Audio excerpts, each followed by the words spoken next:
Sir, যুদ্ধে 30 লক্ষ মানুষ মারা গিয়েছে, নারী সম্ভ্রম হারিয়েছিল পাকিস্তানি মিলিটারিরা। 30 লক্ষ তো নয়, শোনো, এই 30 লক্ষ কথাটা জন্ম নিল কেমনে সেটার ইতিহাস বোধ হয় আবার বইমেজে লেখাতে।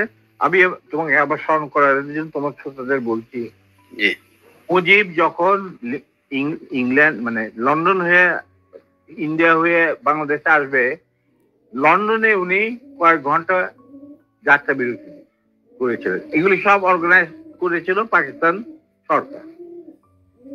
তখন তার সাথে দেখা করতে যায় সিরাজ ভাই, বিবিসির বাংলা বিভাগের হেড, আর বাংলাদেশের মিশনের ইনচার্জ রেজাইল করি, ফরেন মিনিস্ট্রি অফিসার, যার সাথে আমিও চাকরি করছি কিছুদিন, ওনার সাথে আমার জানাশোনা আছে। এই দুজন মুজিবুর রহমানের কাছে যায়, ক্ল্যারিস হোটেলে নিয়ে তারা সবই বিরতি মানে যত ঘন্টা রেস্ট। তখন মুজিব তাদেরকে জিজ্ঞেস করা, মুজিব তখন সিরাজ ভাই আর এই রেজাইল করিম সাহেবকে আলাদা ডেকে নিয়ে জিজ্ঞেস করতেছে যে সত্যি কি বাংলাদেশ স্বাধীন হয়েছে নাকি আমাদের কোথাও নিয়ে মাইরে ফেলানোর বন্দোবস্ত করা।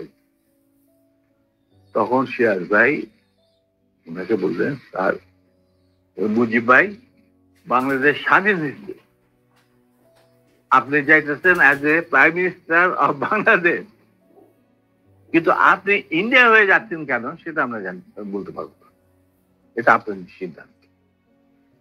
তখন বলো যে ক্ষয়ক্ষতি, তখন তো ইন্টারভিউ নিব, তো ক্ষয়ক্ষতি কত, যে সবকিছু মিলে প্রায় 3 লক্ষর মতো।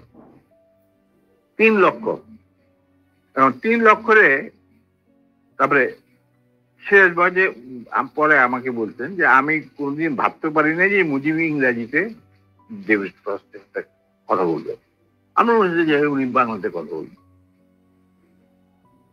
ডেভিড ফ্রস্ট পরে তর্জমা করে নেবে। যখন ইন্টারভিউ নিতে ছিল তখন David frost asked this question, what do you think is the losses of life in this so-called freedom during this freedom struggle? Mujib বললো 3 মিলিয়ন। 3 লক্ষরে বানা ফেলাইলেও 3 মিলিয়ন। ওইখান থেকে যে রেকর্ড বাজার শুরু হইলো 3 মিলিয়ন, ওই 3 মিলিয়ন চলতেই আছে।